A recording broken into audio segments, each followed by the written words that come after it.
Assalamualaikum warahmatullahi wabarakatuh. Perkenalkan, nama saya Prasto Pendidikan Muiz dari jurusan Sistem Informasi. Di sini saya akan melanjutkan praktik dari tugas 2 ke tugas 3, yaitu bagaimana menjalankan perintah routines ya. Yang pertama adalah commit. Jadi kita di database kita sebelumnya yaitu rumah sakit, kita ke tab routines. Kemudian kita create new. Di sini kita isi routine name-nya, misalnya transaksi 1 ya. Kemudian parameters direction-nya kita drop aja. Kemudian kita coba contoh commit yang pertama, yaitu tanpa perintah commit. Jadi di routine sini, kalau misalnya kita menaruh parameternya tanpa perintah commit, yang akan terjadi adalah pada saat kita execute atau jalankan program SQL-nya, di sini terlihat jelas kalau data itu masuk, tapi nyatanya di table pasien itu tidak masuk. Coba kita cek di tabelnya. Nah, dia tidak terdaftar ke database, ke tabelnya itu sendiri. Jadi hanya terlihat di awalannya, depan routines-nya doang. Nah, kita kembali ke routines, itu tetap ada karena itu merupakan hanya perintahnya doang, prosedur. Nah, kita coba untuk transaksi 2-nya, kita menambahkan komen perintah commit itu sendiri. Seperti ini. Jangan lupa ngedrop direction-nya. Kemudian kita tambahin commit. Lalu saat kita execute,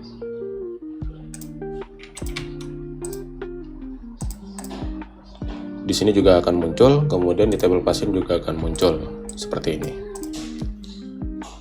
Oke, lanjut untuk yang selanjutnya rollback ya. Jadi setelah commit, kita coba praktik yang namanya perintah rollback. Sebelumnya kita namakan transaksinya 3, kemudian drop, kemudian kita coba pakai perintah ini.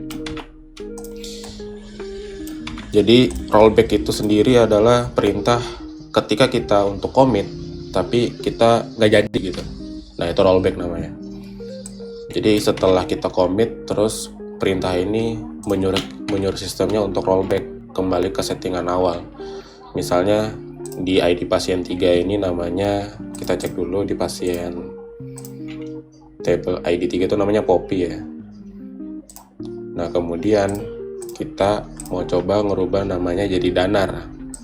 Tapi di perintahnya juga kita masukkan perintah rollback yang menyebabkan perintah itu tidak akan berjalan commitnya gitu.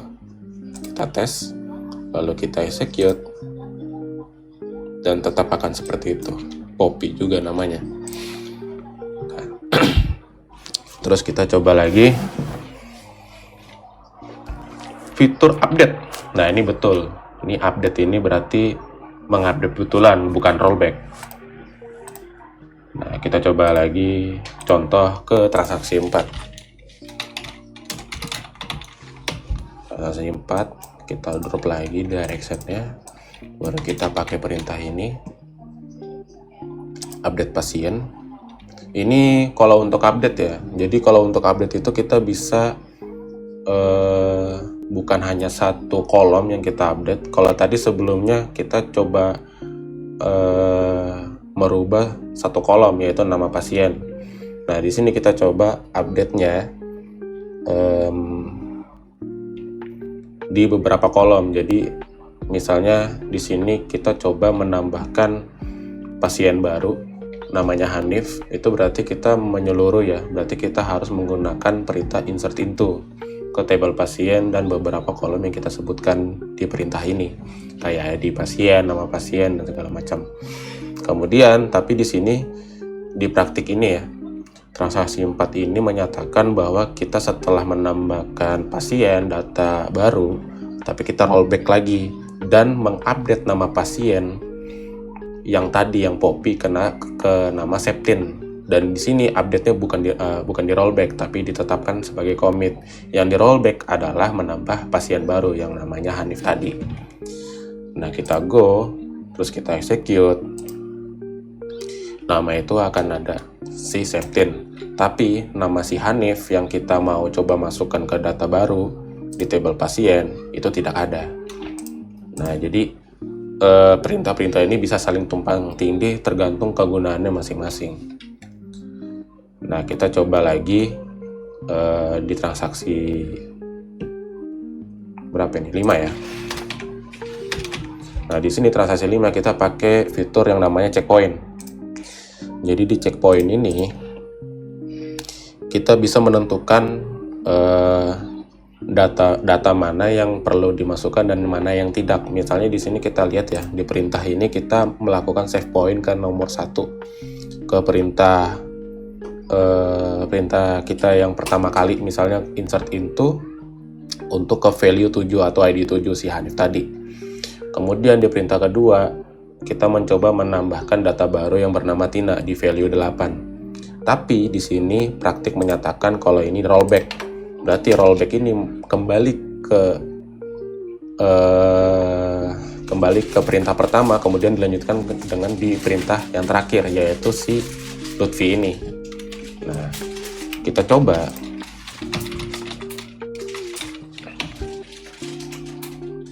Kita drop lagi. Kita langsung copy paste aja. Jadi yang bakal masuk adalah value 7 dan 9 ya. Jadi yang value 8 bakal di skip. Nah, di sini kita coba langsung execute. Dan di sini langsung keluar value 7 dan 9-nya. Dan tidak ada value 8, yaitu Tina. Nah, untuk di sini saya rasa cukup untuk penjelasan routinesnya ya. Sekarang di table pasien sudah ada Hanif dan Lutfi yang baru, dan perubahan si Poppy tadi yang sudah kita update menjadi Septin gitu. Nah, di triggers ini kita bisa bagaimana caranya mengurangi stok obat. Misalnya amoxicillin stoknya 20 dan adanya transaksi, misalnya ada dari pasien yang ngambil obat 5 buah, itu bakal langsung otomatis terkurang di database stok obat kita nanti. Nah, sebelum melanjutkan ke triggers, fitur triggers, kita coba buat dulu table obat dan transaksi obatnya. Nah, di sini saya akan coba buat table obat dulu ya, menggunakan SQL yang ada di phpMyAdmin. Kita coba langsung copy aja di sini dengan varchar 5 di kode obat, primary key, varchar 30 di nama obat, dan seterusnya. Kita langsung replace saja defaultnya di sini, lalu go. Kemudian obatnya sudah ada di sini dengan beberapa kolom yang kita buat, dan kita langsung lanjut ke transaksi obatnya.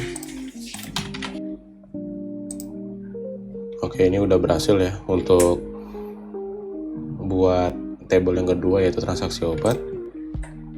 Sudah ada semua kolomnya. Baru kita coba masukin obat-obatnya di table obatnya. Di sini kita ada perintah insert into, kita langsung masukin saja ke sini.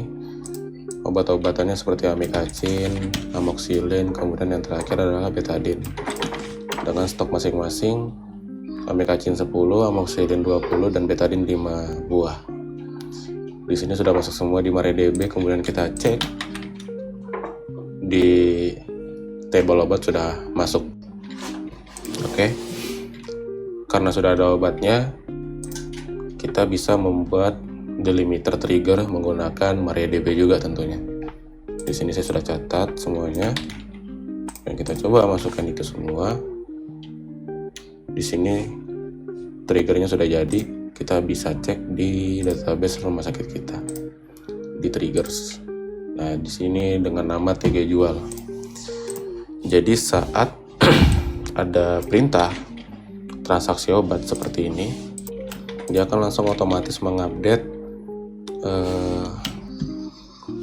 jumlah obat yang digunakan pasien 2, yaitu 5 buah obat amoxicillin ya.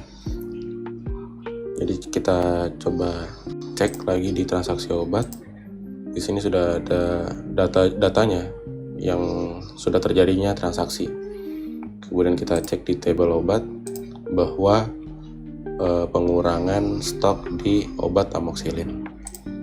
Jadi itu untuk fitur trigger ya, yaitu membuat otomatis data berubah sesuai dengan trigger yang kita buat sebelumnya.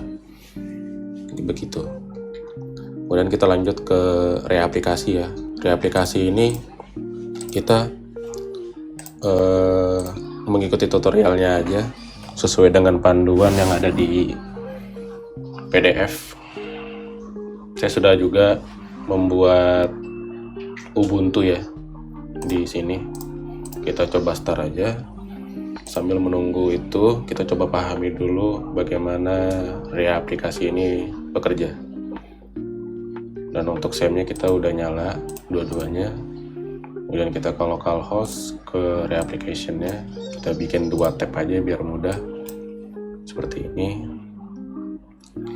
Di sini Ubuntu-nya masih berjalan. Di sini kita sudah buat lebih tentunya kita install ya Linux-nya biar kita geraknya bebas.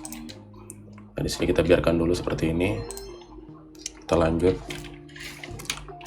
Coba menerapkan reaplikasi menurut panduannya.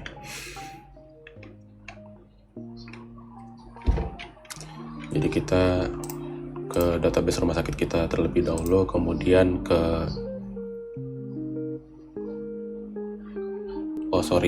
kita ke halaman utama phpMyAdmin ya berarti. Kemudian kita ke reapplication, baru kita masuk ke replication ke masternya dulu, berarti ke primary replication-nya. Nah, di sini kita dapat menentukan basis data yang kita copy nanti ke SAM-nya nanti ya, ke MySQL SAM-nya tadi.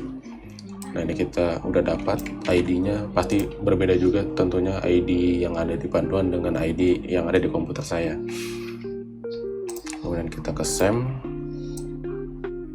kita edit config my.ini-nya, kita sesuaikan di bawah log error. Log error di sini tinggal kita copy, baru kita save. Kemudian kita restart MySQL-nya dengan stop, baru kita nyalakan lagi.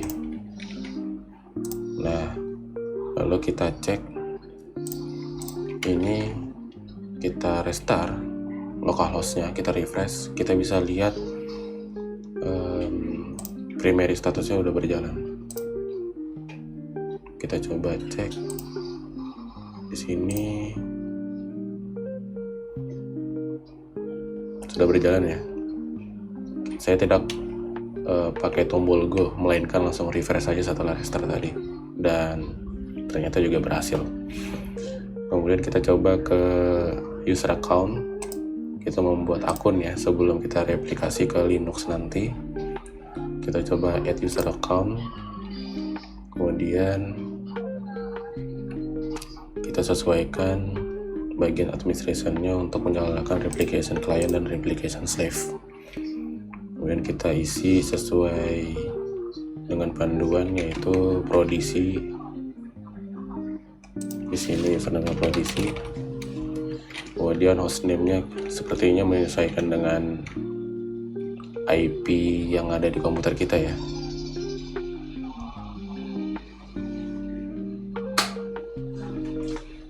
Nah, berarti kita menyesuaikan alamat host yang ada di Ubuntu kita. Berarti kita harus mencari atau melihat IP kita di localhost itu berapa. Ya, kita langsung saja ke Linux yang sudah saya install, yaitu Ubuntu. Kita coba cek IP-nya di terminal dengan command IPA. Nah, di sini kita lihat kita pakai 20, sementara di Windows saya itu pakai 9. Jadi tetap sama prefixnya 18.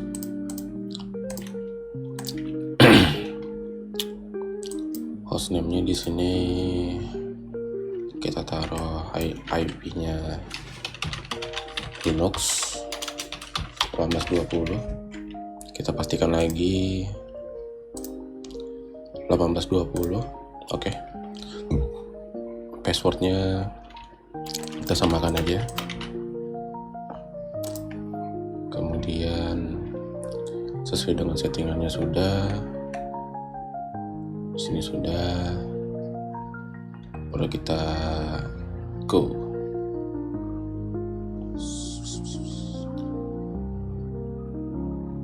Oke, kita go. Di sini kita sudah ada user icon yang baru ya. Nah ini Prodisi. Seperti di sini juga sama. Kemudian kita coba ekspor semua database ini di menu export ya. Database ini kita klik dulu databasenya, baru kita klik export. Kemudian kita coba ubah nama template-nya menjadi rumah sakit, atau kayaknya sepertinya langsung saja ya, seperti ini. Kita langsung saja. Nah di sini kita coba langsung saja taruh di folder yang kita buat. Di sini coba kita upload ke cloud server agar bisa diambil di Linux nanti. Saya menggunakan temporary file upload. Kemudian kita cari filenya yang kita simpan sebelumnya di sini. Nah ini sudah ada kelihatan SQL-nya. Kita coba upload saja ke sini. Nah di sini kita sudah dapat linknya. Linknya kita klik aja, kita salin ke Linux ya. Di sini tinggal paste saja, kita enter. Kita langsung menerima file yang dari kita upload tadi di Windows menggunakan website ini atau cloud. Di sini kita udah dapat filenya. Kemudian langkah berikutnya kita coba lihat panduan lagi. Kita bisa kecilkan ini.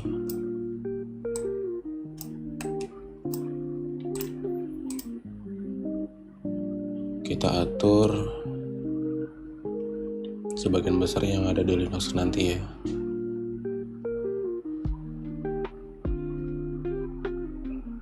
Nah di sini kita bisa masuk ke folder lem dengan menggunakan perintah ini di Linux. Jadi kita coba buka terminal ya.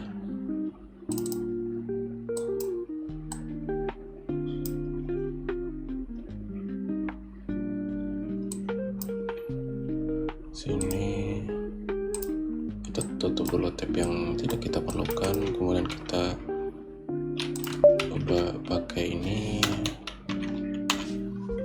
Nah di sini menyatakan bahwa kita belum ada menginstal lem ya di Ubuntu. Kita coba install dulu lemnya. Nah di sini kan kita disuruh jalankan sim control di panduan, tapi kita belum ada dapat tutorial bagaimana cara menginstal sim tersebut di Linux. Nah, oke, ini filenya sudah terdownload. Kita coba jalani dengan tutorial yang ada di sini menggunakan aplikasi ini ya. Terminal, kita ke folder tempat dia berada di sini. Kita copy ke sini, baru kita sudah ke sini download, baru coba chmod plus x baru run. Di sini kita menyesuaikan dengan versionnya ada di sini.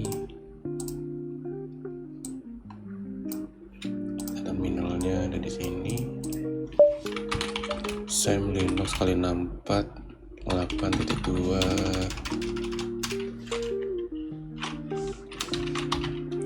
22.12 minus 0 installer. Kita sudah ubah perintahnya untuk izin eksekusi, baru kita langsung jalankan sudonya di sini tanpa plus x ya. Oke.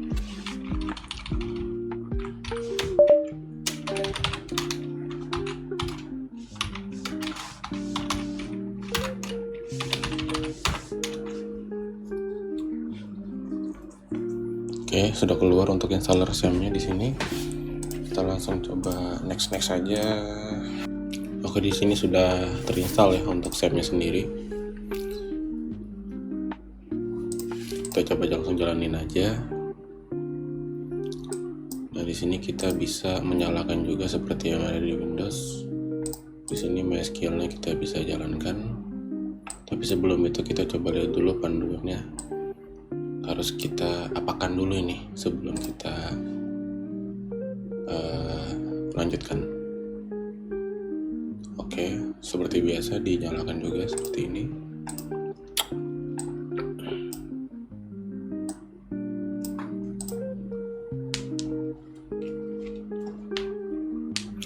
Oke, sudah nyala. Kita lanjut di panduan, kita langsung ke localhost-nya saja. Oke, localhost PHP MyAdmin. Di sini sudah ketemu ya localhost-nya. Kita bisa langsung ke database, baru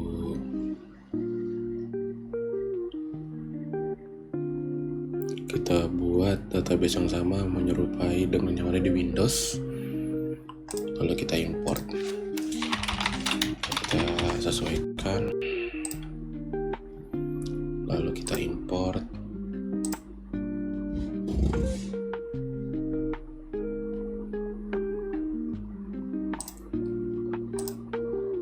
Kita bisa mencet pause di sini, baru kita cari file yang ada kita download dari temp.sh tadi ya, yang dari sini, dari Windows tadi. Oke, di sini sudah terimport semua ya. Semua table yang ada di database di Windows sebelumnya. Seperti ini. Ini sudah ada semua di Linux. Jadi kita tinggal melink mereka satu sama lain yang ada di Windows dengan Linux. Jadi di Linux kita coba buka juga reapplication-nya. Di sini kita jadikan yang di replika. Tadi kan yang di Windows namanya primary ya. Berarti di Linux kita jadinya replika. Kita configure dengan panduan, kita bisa melihat ya di sini server ID-nya menyesuaikan ID server yang ada di Ubuntu. Kita namakan Prodisi di sini ya, sesuai dengan di Windows tadi. Baru hostnya kita sesuaikan dengan tabel yang di atas. Host yang ada di Windows. Kita cek lagi memastikan itu 9 ya. Oke, kita langsung go.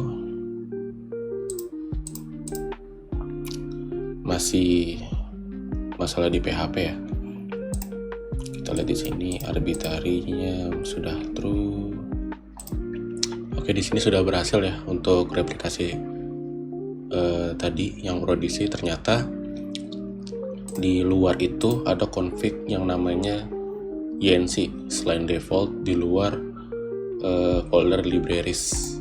Nah, di sini tempatnya. Jadi yang tadi sebelumnya kita edit juga config untuk arbitrary servernya, itu di config default di sini yang di dalam libraries. Kemudian juga kita setting di luarnya yaitu config INC ini Saya sudah ngeditnya dalam sini juga jadi true, dan itu untuk kalau misalnya masih ada permasalahan allow arbitrary server selain di config default PHP-nya seperti di panduan. Jadi bisa dicoba menambahkan perintah ini di dalam sini, di dalam INC. Oke. Karena sudah selesai di sini untuk replication connection-nya, kita langsung lanjut ke panduan berikutnya. Di sini kita bisa cek di master ya.